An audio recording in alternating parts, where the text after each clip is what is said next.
नाचना किसे पसंद नहीं होता। इंसान चाहे कुछ भी हो पर वह कभी ना कभी नाचता ज़रूर है। स्टेज पर ना सही तो कभी मन ही मन खुशी से नाचता है। पर जब नाचते नाचते मौत का सामना हो तब क्या हो। नाचते हुए किसकी सांस थम सकती है, मर सकता है। हमारी दुनिया ने एक ऐसा दौर देखा था जब नाचना अभिशाप बन गया था, किसी के इंसान या समुदाय के लिए नहीं बल्कि पूरे शहर के लिए। असल में 16वीं शताब्दी में नाच का यही रूप लोगों को मौत से रूबरू करवा रहा था। हर गली चौराहे पर नाचते हुए लोग दिखाई देने लगे तो और फिर उन्हीं गलियों और चौराहों पर नाचते हुए लोगों की लाशें।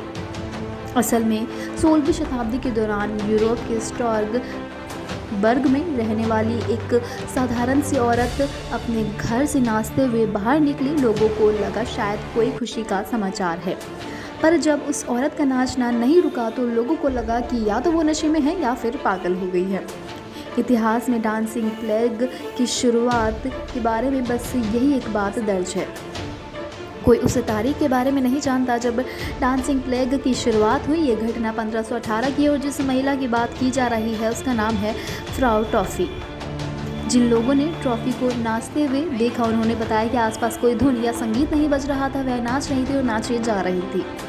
उसे रोका गया तो ट्रॉफी को तो जैसे कुछ सुनाई ही नहीं दे रहा था। वह अपने घर से निकलकर गली में आ गई और नाचती रही। उसके कदम गली के हर किनारे को छू रहे थे। उसे देखने वालों का हुजूम जमा होने लगा। किसी ने उसे पागल कहा तो किसी ने समझा कि उसे दौरा आ गया है।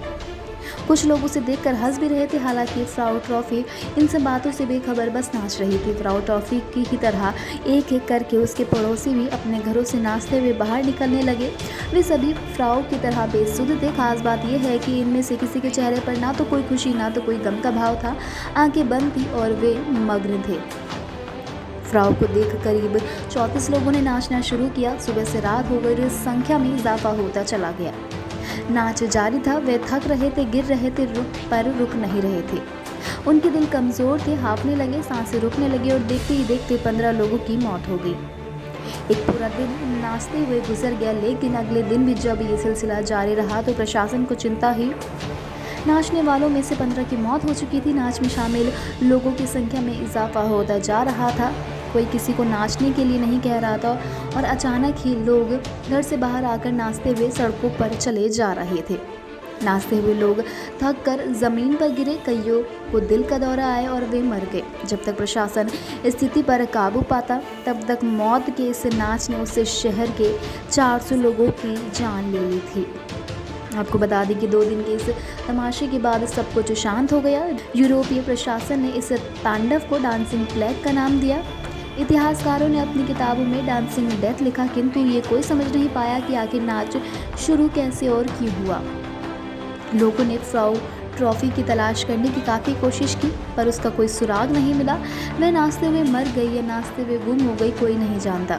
प्रशासन के सामने दूसरी चुनौती थी कि इस प्लेग के कारणों का पता किया जाए ताकि अगली बार कुछ ऐसा होने से पहले ही स्थिति को काबू किया जा सके।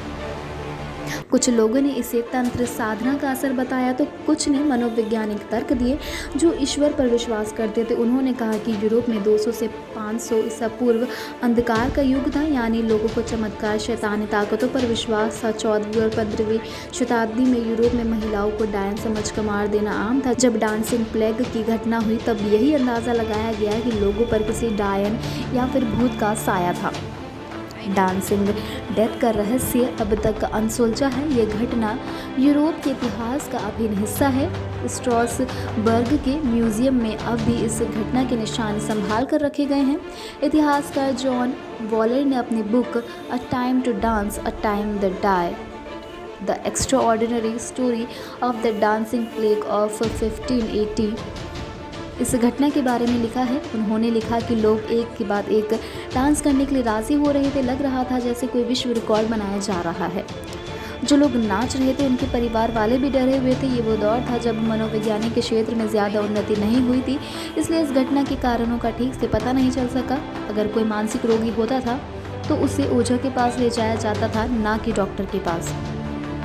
1952 में यूजीन बैकमैन ने अपनी किताब religion dance in the Christian church and in popular medicine ने जिक्र किया है कि ईसाई धर्म में ईश्वर भक्ति में नाचने की प्रथा रही है, जो बिना किसी भाव के केवल ईश्वर के लिए नाचते थे ताकि ईश्वर उन्हें देखकर प्रसन्न हो।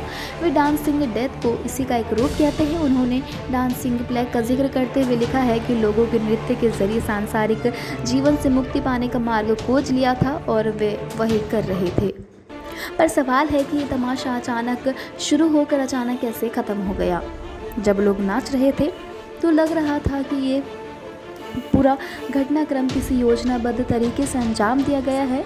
वेंडरबिल्ट मेडिकल कॉलेज के प्रोफेसर टिमोथी जॉन्स ने इसके पीछे थ्योरी दी कि यूरोप के देशों और ख़ास करके फ्रांस में 14वीं से 16वीं शताब्दी के दौरान मौसम में अचानक से परिवर्तन देखे गए। कई बार यहाँ तेज़ गर्मी पड़ती और सूखे के कारण फसलें नष्ट हो जाती, तो कई बार तेज़ बारिश के साथ ओले गिरते। हर मौसम का प्रकोप यहाँ की ज़मीन को तो बंजर बना ही रहा था, साथ ही लोगों को